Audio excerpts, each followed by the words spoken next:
Hello guys! Hello! This is for Sagittarius. Welcome dito sa aking channel. Sagittarius, welcome! Alamin natin kung anong messages, energy gabay para sa lahat ng Sagittarius. This is for the first week of March 2026. Sagittarius. Okay, Sagittarius, first two cards tayo. Nakikita ko sa'yo dito, may mga tao sa Sagittarius na gumawa ng hindi maganda laban sa'yo. They backstab you, trinidor ka, chinismis ka, ninakawan ka, basta ginawan ka ng hindi maganda. Okay? And nakikita ko sa'yo dito na you're still feeling the pain. Okay? Paki-comment nga sa comment section. Kasi ang nakikita ko sa'yo dito, medyo stagnant ka, stuck up ka. Parang hindi ka maka-move on because of mga hurtful words na natanggap mo. Parang ganun. Like for example, meron dito na mga Sagittarius na may nagkwento sa'yo na alam mo si ganyan ganito, sinabi niyang ganyan. So you feel betrayed na parang pakiramdam mo nagtiwala ka. Parang ganun. So nakikita ko sa'yo dito, alam mo yung Sagittarius, normally, hindi siya nagtitake ng grudges and resentments. Walang resentments and grudges yung Sagittarius. Ang Sagittarius, pag masama yung loob niya, sasabihin niya sa'yo, masakit man yan or hindi. But, after 5 minutes, okay na siya. Diba?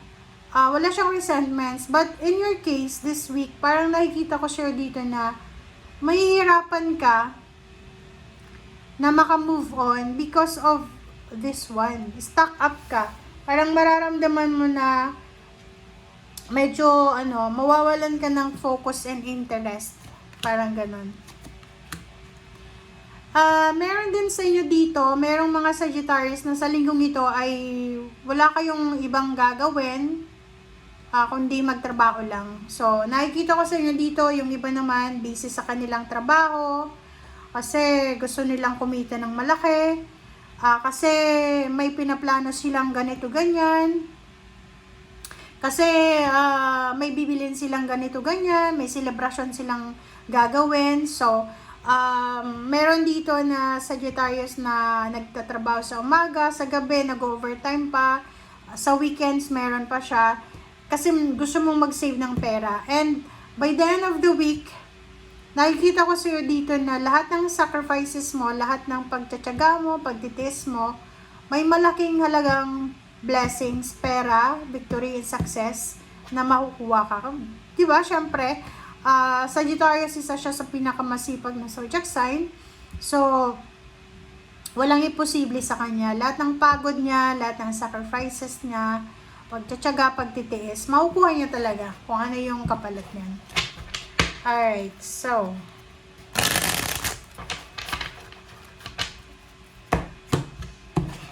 let's check. 10 of Swords, Knight of Pentacles.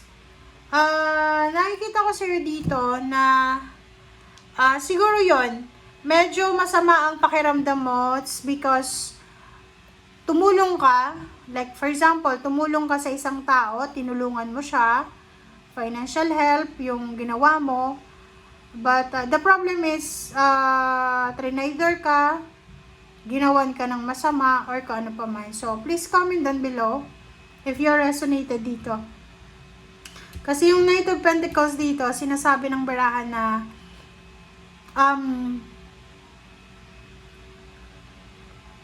sa linggong ito, pinagsisisihan mo. Sa linggong ito, pinagsisisihan mo kung bakit ka nagtiwala, kung bakit ka naglabas ng pera, parang gano'n. Like, may pinautang ka. Tapos, this week, gusto mo nang kunin, singilin, pero wala eh.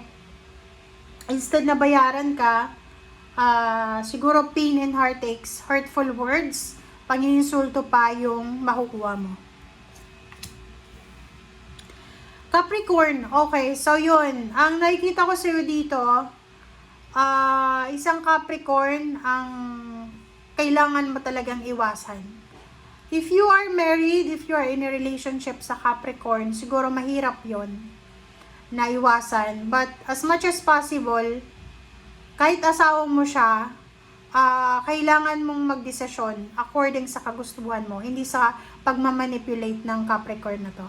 Kasi ang taong ito, medyo devil siya eh, medyo evil yung mindset niya.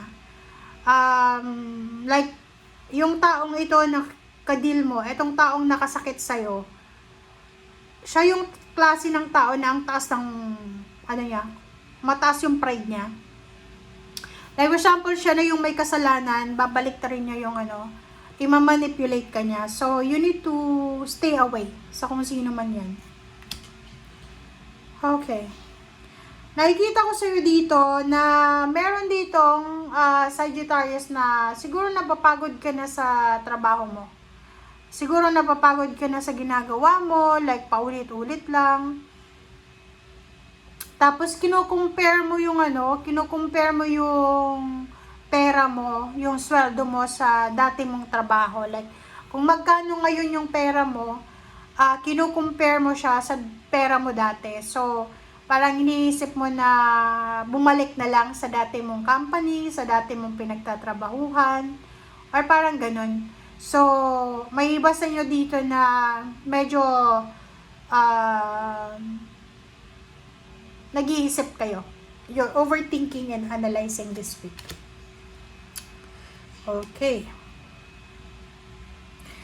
Ang masaklap dito na message is eto siya, Hierophant.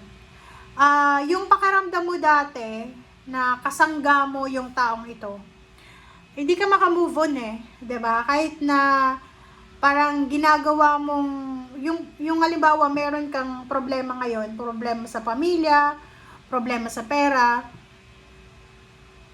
problema dito sa tao na to na trinidor ka, parang ang ginagawa mo is dinadivert mo yung pain, yung sakit na nararamdaman mo sa trabaho or sa ibang bagay, but bumabalik pa rin. So, sinasabi ng baraha sa'yo dito na just let go, okay? Let go mo na yan. And kung nawawalan ka ng interest sa yung dati may mga hobbies ka, ganyan ganito, ibalik mo siya, okay? Kasi baka nakafocus ka sa kanya, kaya ganyan ka. Kasi minsan, di ba, kung sino yung focus natin, yun na lang yung sentro. So, make sure na marami kang pinagkakaabalahan para hindi ka masyadong nakafocus sa kanya. Trabaho ba yan? Kaibigan, kapamilya, relationship, ano ba? Alright.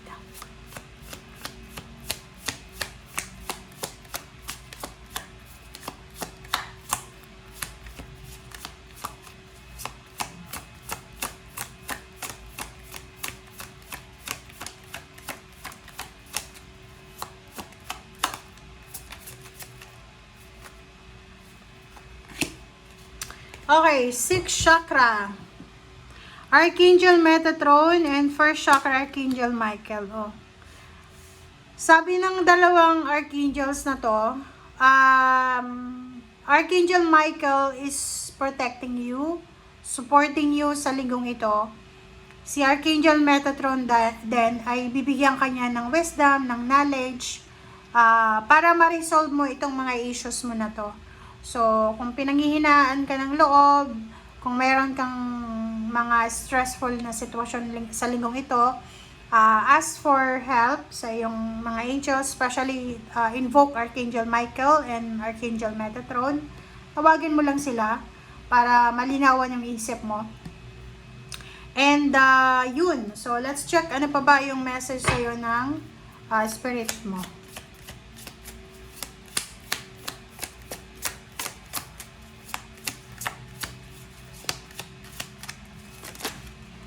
Okay, just ask. So, dito sinasabi ng baraha sa atin na kung kailangan natin ng tulong, kailangan mong humingi ng tulong. Huwag kang mag-a-assume, okay? Kasi ngayon sa generation ngayon, nag-a-assume tayo eh. 'Di ba? So, sinasabi ng baraha sa'yo dito, na if you need help, you need to ask help. If you need assistance and protection, you need to ask. And find your center, ibig sabihin, hanapin mo daw kung ano yung magdadala sa'yo ng balanse. Okay? Like for example, kung sobrang gulo ng relationship mo, ilagay mo yung Panginoon sa center ng relationship nyo para maging maayos. Hindi yung ilalagay mo yung sa relationship mo, sa asawa mo, boyfriend, girlfriend, ilalagay mo siya, yung karelasyon mo as a center. Hindi, mali yun. You need to put God or you need to put your spiritual sa gitna niyan para siya yung center, hindi yung persona. Okay? So, tanungin mo rin yung sarili mo sa linggong ito, kailan ba yung last time na nagpagupit ka, nagpaganda ka? Kailan ba yung last time na kumain ka sa labas? Kailan ba yung last time na nagpamper ka sa sarili mo, natulog ka ng 8 hours or sobrang 8 hours, 'di ba? So, this week you need to prioritize yourself, prioritize your peace of mind. Prayers, guys, pinaka-importante. Okay? Thank you, guys. Bye!